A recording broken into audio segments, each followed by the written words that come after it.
Bentrovati al meteo.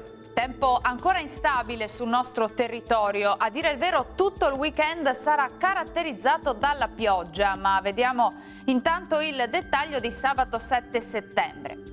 Sul Veneto condizioni variabili, sin dal mattino avremo qualche temporale a carattere sparso alternato a pause maggiormente asciutte. Coinvolte dalla perturbazione saranno un po' tutte le province della nostra regione. Temperature ancora in calo, minime tra i 13 e i 18 gradi, massime comprese invece tra i 23 e i 25 gradi.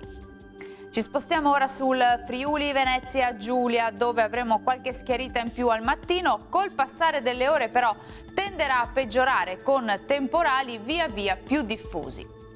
Temperature invariate, minime tra i 16 e i 20 gradi, massime comprese tra i 23 e i 24 gradi. Uno sguardo infine al Trentino Alto Adige, dove la situazione sarà pressoché simile, il tempo sarà spiccatamente instabile con rovesci localmente anche forti.